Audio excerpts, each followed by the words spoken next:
Hi everyone, I am Chloe Hartung. This is my introduction to Module 1. So first, some background info about myself. I've got some pictures of my family up here. I am the oldest. I have one sister, and my parents adopted two of my cousins, so they're basically siblings too. I'm originally from Tamaqua, Pennsylvania, but my boyfriend and I currently live in York. And right now I teach Earth and Space Science at Penn Manor High School. It's my second year in the district, and I really enjoy working there. The faculty and the students that I work with are fantastic. So my free time, I like to go kayaking and hunting. That picture in the bottom right-hand corner is from a hike that I did this past summer in Acadia National Park up in Maine. And I also like to cook, so I've included some pictures of some things that I've made. This is my chili. I actually won a chili competition when I was in college. This is just a pasta with some lump crab and a tomato cream sauce.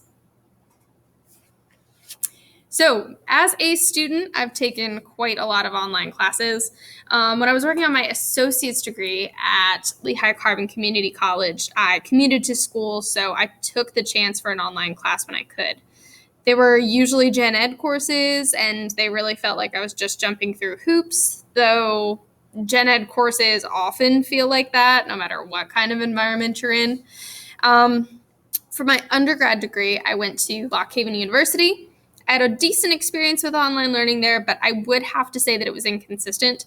I remember taking a calculus class that was blended. It was half online and half brick and mortar, and I absolutely loved it. The only time that I ever took a purely online class was for summer courses, which were gen ed, felt rushed, and still felt like jumping through hoops.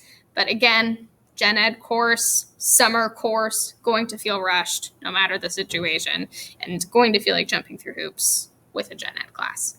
Right now I'm working towards my master's at Millersville, and I have towards a concentration in STEM. And I am very impressed with my experience here, but this is the most I've been engrossed with online courses. This is the fourth online class that I've taken here, but I can say that most of the classes I've taken online at Millersville have been good experiences. And as a teacher, I have no experience with online learning, but I am open to the idea.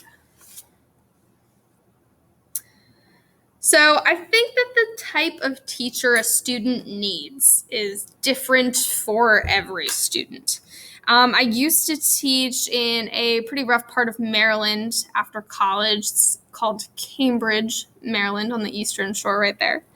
And I had many students who were homeless, in gangs, and many other home issues.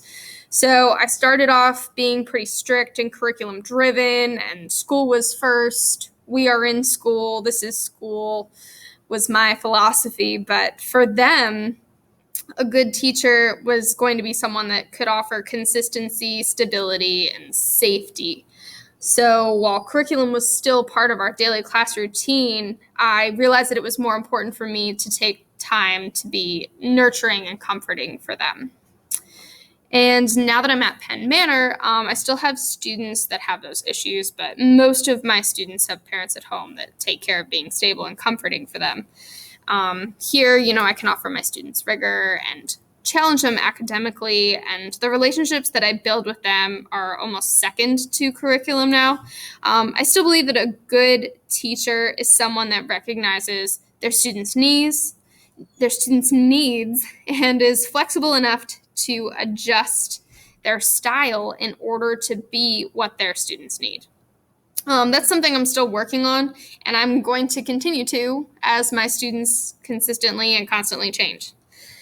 I think that the strategy for building relationships would be different in an online format. It's got to be harder to build relationships with students when you don't see them face to face every day. So I believe in this way, the good teaching is good teaching quote is a bit of an overgeneralization. However, I still think it makes sense that no matter the location, you can absolutely be good at educating your students, challenging them, and helping them become successful adults. It's certainly possible to create a relationship with those students as well. But it's definitely going to be difficult and different than those of us that are used to teaching in that brick and mortar school format. So in the article that we read about addressing teaching challenges, I thought it was interesting that the two top concerns kind of went hand in hand. If your content in your curriculum is already in place, I would think that that would save time, but also the constant needing to change your curriculum, fix errors, and jump through all of those hoops in order to change what you would like to change has to be time consuming. I'm also sure that the issue of time is mostly due to teachers having more students than we're used to and spending time to work with each one individually, which we don't always get to do. I think it would be interesting to learn about not only the types of curriculum set in place, but how they are decided. I really think it's strange that teachers would not be trusted to change or fix errors in their content without jumping through all of those hoops. As a science teacher, so much of my curriculum is hands-on activities and collaborative work, which keeps my students engaged and invested in the lessons that I teach. So I'm definitely curious how something like a lab activity can be supplemented in that online format. And I also wonder how teachers can tackle the challenge of building relationships with their students and how they get their students to collaborate with each other. The commercials basically all showed teachers working with students online. One showed a chat room with students using emojis to show how comfortable they were with that topic or that lesson. And I thought that that informal assessment was a good representation of Standard C, which focuses on monitoring student interaction and participation. They also discussed teacher-student interaction and teacher-parent interaction. Specifically, I remember the K-12 commercial really focused on parent communication and their input, which would fall under Standard C as well. Something I also felt that the commercials focused on was that students' education was tailor-made to their needs. All three of them really focused on that. And that differentiation really fits in with Standard F, which focuses on students' academic needs and accommodations. I thought it was strange that none of the commercials really showed how students are getting their information. None of them really showed any new technologies they were using or what really made them different from a public school as far as learning new technology was considered.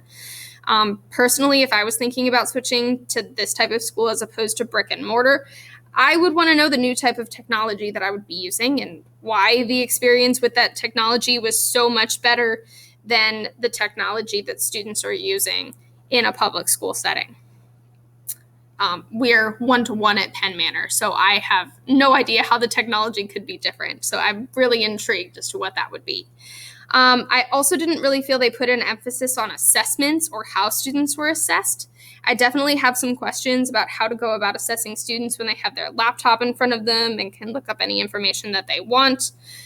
Certainly it would be difficult or impossible to just Google a test question if it's testing their higher order thinking skills, but not all test questions are going to be like that.